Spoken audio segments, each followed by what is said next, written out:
Why'd I go on the muzzleloader? It's a lot more challenging. You can't reach out with the kind of range that a high-powered rifle gives you. You get to wear camo. It's not quite as many hunters.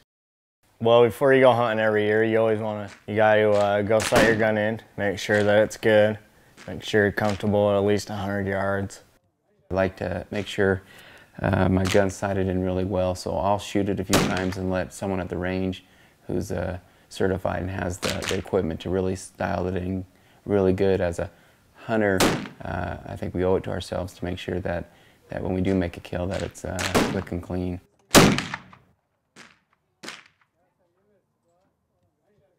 Usually set it in dead on at 100 yards, so you can go from there if it's closer than.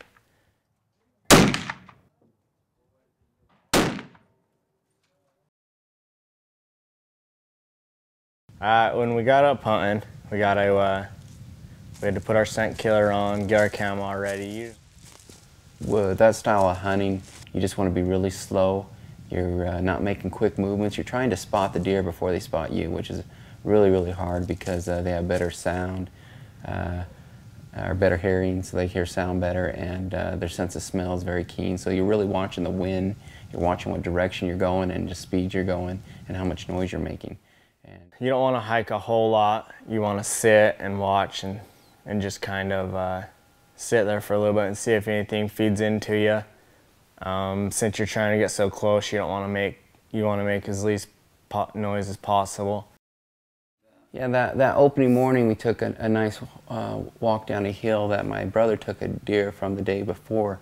There's a heavily wooded area, a lot of aspen trees. We took a walk down this hill, and there's a couple large trees I like to hide behind that have been fallen over for some time now. And you know, I sat there a long time, and as a big part of it is patience and time, and it's the deer's forest, and they'll eventually walk by you if you sit there long enough. You'll see them all. So, but on that particular day, we sat a long time, and they didn't walk past us that day. So. Started getting dark, so we walked up. We met at the top of the hill. Nobody had seen anything. A couple does, nothing, no bucks or anything.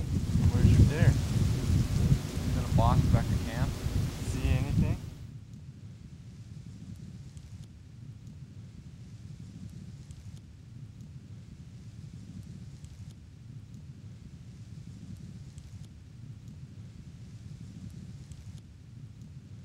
So we went back to camp and cooked up some dinner.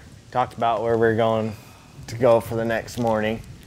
We decided to drop down on the other side of the hill, me and Jason. It's a little bit of a hike, so we turned in a little early for that.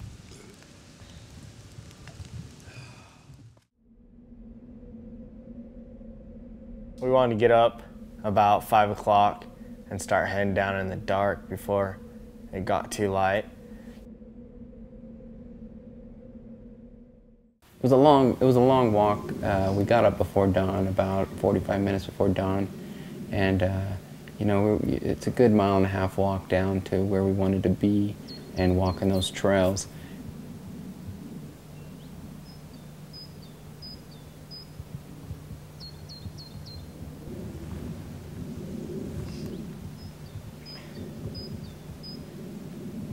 Walking that trail, we finally came upon some deer, and since I was in front of Tyson, saw these doe, and anytime you just see deer in general, you start getting excited about it, but sure enough, when you see horns on one of them, it goes up another notch. You're excited like a kid at Christmas. I was hoping to get a good shot on that first one, between the excitement of, oh no, we're not going to get a shot at all, and I didn't have time to get a good dead rest. I took that first shot, and it was definitely high. Fortunately, I was able to walk a little further, and we only ran 150 yards, and they gave us time to stalk them again, and this time I felt a little more confident in my shot.